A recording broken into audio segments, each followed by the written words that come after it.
캐롤을 봤던 것 같아요. 제가 케이트 블란쳇이라는 배우를 너무너무 존경하고 좋아하는데 캐롤의 그 어떻게 보면 레즈비언들의 이야기이긴 하지만 굉장히 큰 사랑에 대한 사람에 대한 이야기를 담고 있다고 생각이 드는데 그 두 배우의 에너지가 굉장히 참 부러운 캐릭터였고 네, 그랬습니다.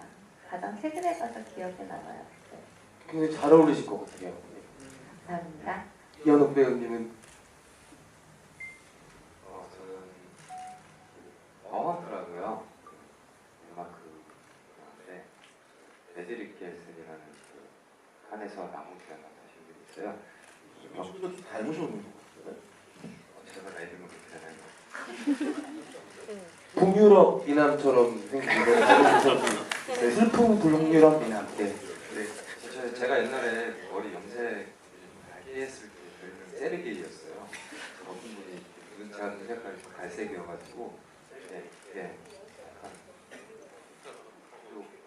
그래서 그 버헌트를 제가 굉장히 좋아하는 영화인데 거기에서 이제 한 어린 아이의 이야기로 마녀 사냥 사람들 인식이 맞지 않는 마녀 사냥이 있는데 저는 그런 쪽을 좀 좋아해가지고 그런 캐릭터를 한번 해보고 싶긴 해요. 저도 얼굴에 이렇게 많이 표정이 없는 스타일이어가지고 제가 제 식대로 좀 풀어보고 싶은데 사냥 당하는 역할 좋아하시나요? 그렇죠. 슬픈 미남. 질문에 대한 답변으로 배우분들이 굉장히 영화를 많이 보신다는 걸 알 수가 있는 것 같은데 지금 말씀해주신 영화들 다 챙겨서 보시면 좋을 것 같아요. 아주 재밌는 작품들이어서 여러분들한테도 좋은 경험이 될 것 같습니다. 또 이쪽에 계신 그 앞쪽으로 옵니다. 네, 안녕하세요. 저도 감독님 보고 배성우 배우님께 질문 좀 드리고 싶은데 감독님 이전 작품 이제 공룡사회고 지금 이 작품 가지고 논하게 되면 마이크가 안 나오는 것 같은데. 그냥 해도 들리시죠? 잘 들린다. 네, 고맙습니다. 전 작품하고 이번 작품 두 가지가 이제 아무래도 사회적인 문제를 다루고 있고 장르가 살짝 무겁잖아요. 네, 앞으로 감독님 앞으로의 계획 중에 뭐 사회적인 문제가 조금 있다면 좀 가볍게 좀 툭 던지듯이 하실 계획도 있으신지 좀 궁금하고요. 그다음에 최근에 제가 이제 뭐 들은 이야기 중에 한국 영화 3대 요소가 김우성, 배성우, 이경영이라고 들었어요. 배성우 배우님이 연기하시고 작품하시는 이제 앞으로의 계획 중에 이런 이야기가 뭐 더 이제 현실화가 돼서 조금 앞으로 연기하시는데 좀 어떤 영향을 미칠까 궁금하기도 하고, 그다음에 이번 작품 하시면서 가장 힘들었던 점이 어떤 건지 그냥 개인적으로 궁금해요. 감독님 먼저 대답을. 저는 연출자로 이제 출연을 했는데요. 저예산 영화를 했죠. 저예산 영화는 개인적으로든 어떤 의미든 저는 아직 안 하려고 하고요. 다음 작품은 사실은 정해져 있기는 한데 대중영화고 상업영화인데 제 성향상 이렇게 뭐 사회적인 문제가 들어가지 않을 것 같지는 않고요. 근데 이렇게 무겁게 다룰 이유도 없고 다루면 안 되고, 네, 그래서 휴먼 코미디 들어간 휴먼 코미디인데 아무튼 이렇게 무겁게는 제가 안 하려고 하니까 혹시 저를 기억해 주시는 분들은 꼭 다음 작품을 조만간 나올 수 있는 그러고 있습니다. 네, 저는 그런 얘기 처음 들었고요. 너무 감사하죠. 사실 감사하고 저는 몇 년 동안 계속 작품을 많이 하게 됐는데 사실은 저는 뭐 돈을 뭐 하겠어요. 작품 많이 하고 싶은 사람이거든요. 그러니까 작품으로 돈을 뭐 많이 버는 것도 좋겠네요. 네. 그렇긴 한데 어쨌든 작품을 많이 하고 그 연기하는 거 너무 저는 재밌어하는 사람이라서 즐거워하고 많이 했으면 좋겠어요. 근데 한 길게 보고 많이 하기 위해선 일일은 3대 요소까지는 아니고 적당히 잘 조율을 해서 가야 될 것 같은 느낌도 들고요. 그리고 이것도 되게 감사한 일인데 굉장히 작품을 재작년 정도에 많이 찍었는데 그때보다 지금이 그냥 회차가 많아졌어요. 한 작품당 분량이 조금 늘어나면서 그러다 보니까 또 그렇게까지 많이 할 수 있는 시간적 여유가 안 돼서 저는 이게 앞으로 계획을 물어보신 건지는 확실히 모르겠는데 그래도 최대한 할 수 있는 만큼 대신 잘못해서 소모돼서 이제 나오면 이제 질린다 하는 얘기 안 들으려면 저는 작품을 줄이는 것도 중요하지만 한 작품 한 작품을 오롯이 잘 몰입해서 가는 게 제일 중요하다는 생각이 들거든요. 그래서 그 역할로 그 영화에 잘 녹아 있을 때는 사실은 전 소모라고 생각하지 않아요. 이게 오히려 충전이 됐으면 충전이 되지. 그러려고 노력을 할 것 같고 뭐 영화 말고도 연극 같은 경우도 하고 있고요.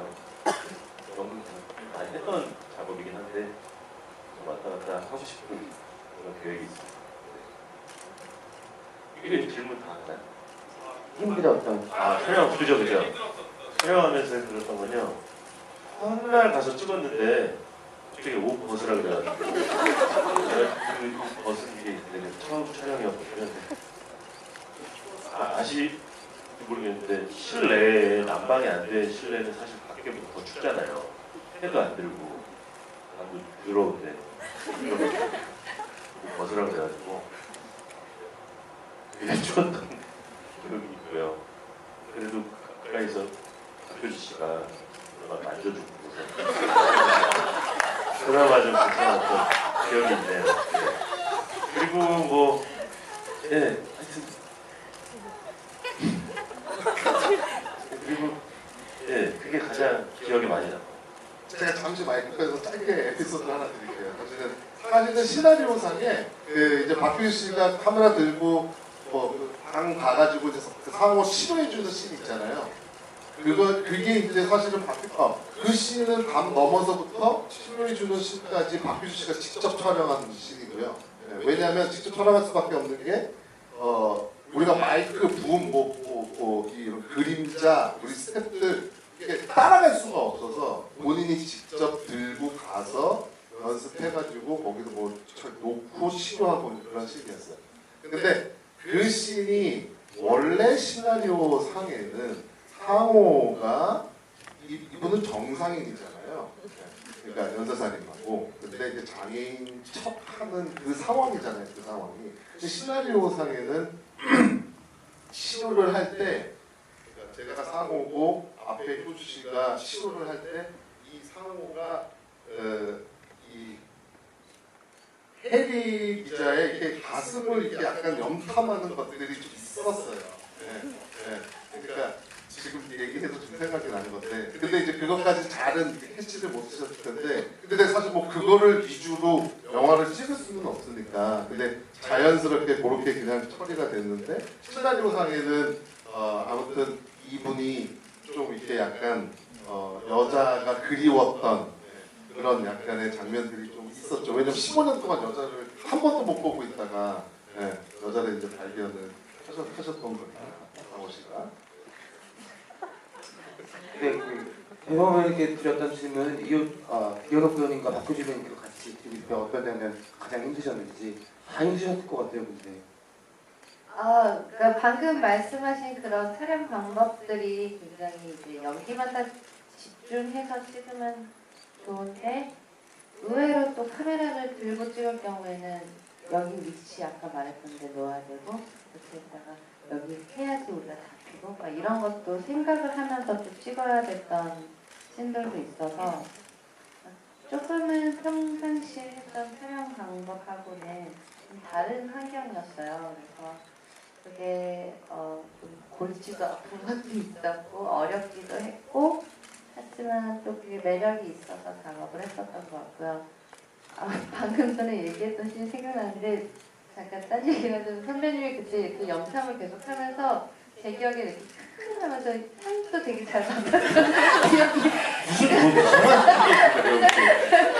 그러니까 그런 것처럼 사실 우리 그런 풀샷이 많잖아요. 그러면 이게 바스트 얼굴 한 컷이면 사실 해결되고 선배님도 그렇게 계속 킁킁거리지 않아도 살짝 눈빛만 줘도 바스트 하나만 있다면 우리 배우들이 뭘 하는지 더 표현하기가 쉬운데 관객한테 설명도 더 쉬울 거고 소통도 더 쉬울 텐데 뭐 그런 부분들이 되게 고민을 많이 하게 하고 연기하면서도 과연 이게 관객하고 잘 소통이 될까 이런 고민들이 더 많았던 것 같아요. 그게 어려웠어요. 저는 카메라 뒤에 있었기 때문에 내가 스태프들이랑 있어야 되는 건지 배우들이랑 있어야 되는 건지 많이 헷갈렸고요. 저는 항상 카메라를 따라다녀야 되기 때문에 카메라 감독님을 제가 뒤에 앉고 계속 따라다녔었거든요. 그러면서 이제 제 목소리가 계속 나와야 되는 상황이었었기 때문에 여기에서 그 카메라 든 사람이 무슨 말을 할 수 있을까? 사실은 카메라 드신 분들은 말을 잘 안 하거든요. 제가 알아보고 제가 생각하는 카메라 촬영하시는 분들은 되게 과묵하신 분들도 많고 그래서 저는 뭐 예를 들어서 돌을 밟고 넘어질 때 사람이 무의식적으로 나오는 그런 소리들이라든지 아니면은 현장에서 제가 이제 효주 선배님이 움직이는 거 보고서는 하는 말들을 이렇게 외우세요. 제가 약간 이현욱 배우가 뭐라고 하면 저는 계속 웃거든요. 너무 웃겨서 이 친구가 처음 봤을 때부터 이렇게 깔끔하게 북유럽 스타일로 잘생겼는데 너무 영세적이고요. 본인에 대한 자학기가 되게 심해서 그게 너무 저 재밌었어요. 항상 저도 약간 그런 까라가 있는데 이렇게 멀쩡하게 생긴 사람이 그러니까 되게 자신만만하고 사회에 정말 우월한 인재를 갖고 태어난 느낌인데 형 저는 안 돼요. 저는 안 되는 것 같아요. 저는 이 작업도 그냥 경험으로 그친 것 같아요. 전 전문 경험꾼이에요. 전문 경험꾼이라는 말을 만든 친구인데 저는 약간 촬영 먼저 처음에 들어가서 늦게 들어갔어요. 늦게 들어갔는데 밤에 들어갔는데 그날 다크서클이 이만큼 내려와 있더라고요. 아, 야 되게 힘드나 보다. 네, 형 정말 힘들어요. 뭐가 힘들어요? 얘기하고 싶어요. 계속 찍었잖아요. 예, 근데 계속 카메라 뒤에서만 있고요. 가서 봤더니 사실 촬영 감독으로 나오지만 촬영 감독님 따로 계시거든요. 그 감독님이 이렇게 촬영을 하시는데 바로 뒤에 이렇게 붙어서 가면서 대사는 쳐주고 계속 붙어있는데 계속 그러다 보니까 촬영 감독님도 약간 고추장스러우니까 너무 가까우지 마세요. 나중에 되게 촬영 스텝 막내처럼 좀 맞대하시더라고요. 정확해졌어요. 그리고 동시 기사님도 그때는 아예 하지 마요. 그래서 어차피 푸싱 해야 되는데 그렇잖아요. 화면에 안 나온 것들은 사실 푸싱가 가능하거든요. 그래서 지금도 되게 작은 목소리로 계속 말씀 이어주세요. 네. 연옥 배우님. 죄송합니다. 제가 저에 대해서 캐릭터 소개 좀 해드리고 싶어서 사실은 저는 염세적인 마인드로 살고 있어요. 근데 제 마음속에서 사실 엄청나게 무한한 긍정인데 저는 세상을 좀 염세적으로 바라보면서 제가 생각하지 못했던 것들에 다가오는 거에 굉장히 보람을 느끼는 스타일이라서 그렇게 보이실 수도 있는데 굉장히 긍정적이었어요. 촬영장에서 굉장히 신났고요. 혼란스러운 부분도 있었지만 저한테 좋은 경험이었습니다. 연옥 배우님 얘기만 안 들었으면 저희가 집중해서 들을 수 있었을 텐데 계속 마음속에서 애절함 같은 게 흘러나와서 어쨌든 여러분들 연옥 배우님에게 많은 응원의 박수 한번 부탁드립니다.